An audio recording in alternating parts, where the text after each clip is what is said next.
La Fiscalía se encuentra abocada en hallar al estudiante del colegio Salesianito que escribió supuestamente una nota donde daba a conocer el nombre de sus compañeritos que serían asesinados. El director de la institución declaró el día de hoy.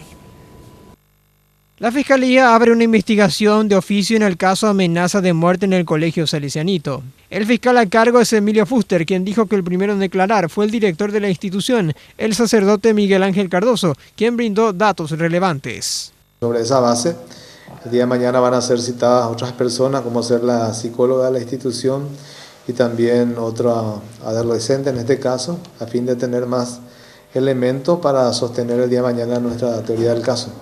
Aún no se tiene identificado al adolescente y si se confirma que fue un estudiante, podría ser imputado pues según las informaciones, tiene unos 15 años de edad. La figura es amenaza de hecho punible con una expectativa de cárcel de 3 años. Por sobre todas las cosas, pensamos en eso, ¿verdad? De que identificar a la persona, al autor de este hecho y por sobre todas las cosas tenga una asistencia psicológica o psiquiátrica.